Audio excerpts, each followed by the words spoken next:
I found that nothing in life is worthwhile unless you take risks. Nothing. Nelson Mandela said, "There is no passion to be found playing small and settling for a life that's less than the one you're capable of living." Now, I'm sure in your experiences in school and applying to college and picking your major and deciding what you want to do with life, I'm sure people have told you to make sure you have something to fall back on. Make sure you got something to fall back on, honey. But I never understood that concept, having something to fall back on. If I'm going to fall, I don't want to fall back on anything. I want to fall forward. I figure at least this way I'll see what I'm going to hit. Without consistency, you'll never finish.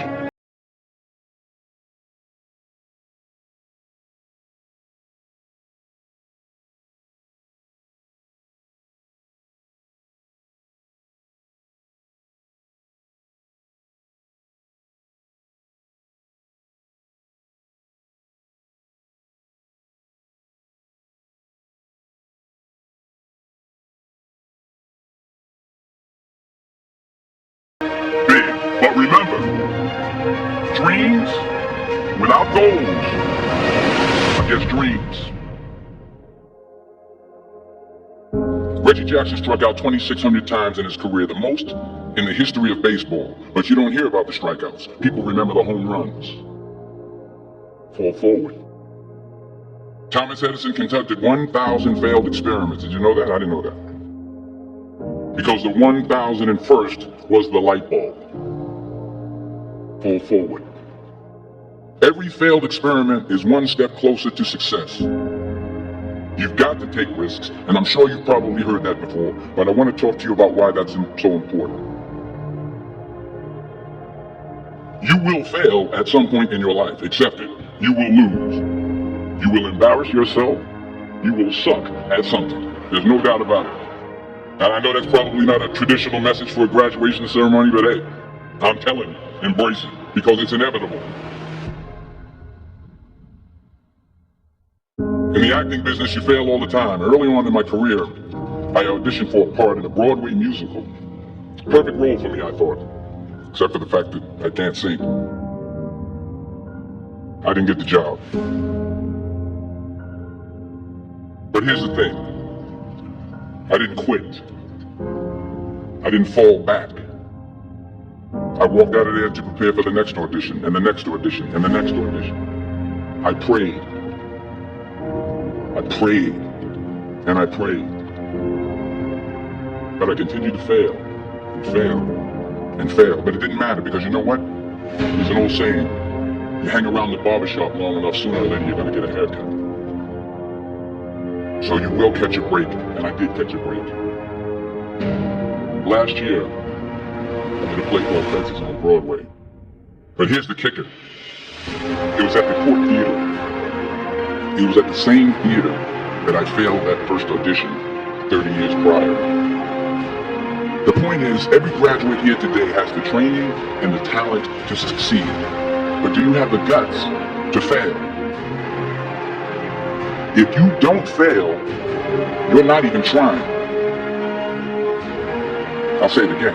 If you don't fail, you're not even trying. To get something you never had, you have to do something you never did. So imagine you're on your deathbed, and standing around your deathbed are the ghosts representing your unfulfilled potential. The ghost of the ideas you never acted on. The ghost of the talents you didn't use. And they're standing around your bed, angry, disappointed, and upset. They say, we came to you because you could have brought us to life, they say. And now we have to go to the grave together. So I ask you today, how many ghosts are going to be around your bed when your time comes?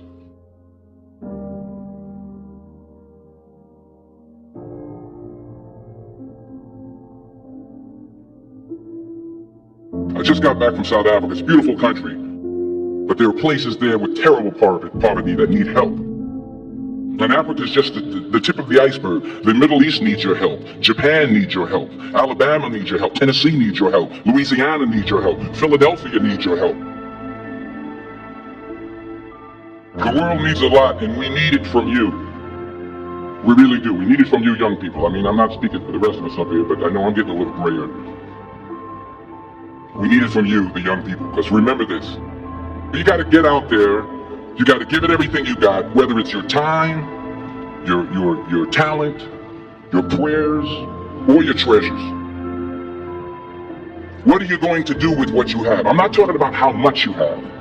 Some of you are business majors, some of you are theologians, nurses, sociologists. Some of you have money, some of you have patience, some of you have kindness, some of you have love, some of you have the gift of long suffering, whatever it is, whatever your gift is. What are you going to do with what you have? All right, now here's my last point about failure. Sometimes it's the best way to figure out where you're going. Your life will never be a straight path. I began at Fordham University as a pre-med student. I took a course called cardiac morphogenesis. I couldn't read it, I couldn't say it, I sure couldn't pass it. So then I decided to go into pre-law, then journalism. And with no academic focus, my grades took off in their own direction. I was a 1.8 GPA, and the university very politely suggested that it might be better to take some time off. I was 20 years old, I was at my lowest point. And then one day, and I remember the exact day, March 27th, 1975, I was helping my mother in a beauty shop. My mother owned a beauty shop up in Mount Vernon. And there was this older woman who was considered one of the elders in the town. And I didn't know her personally, but I was looking in the mirror, and every time I looked in the mirror, I could see her behind me, and she was staring at me. She just kept looking at me. Every time I looked at her, she kept giving me these strange looks. So she finally took the dryer off her head and she said something I'll never forget. She said, "Young boy, I have a prophecy. A spiritual prophecy." She said, "You are going to travel the world and speak to millions of people." And in the years that followed, just as that woman prophesied, I have traveled the world and I have spoken to millions of people through my movies. Millions who up till this day couldn't see me. Who up till this day I couldn't see while I was talking to them. And they couldn't see me, they could only see the movie. They couldn't see the real me.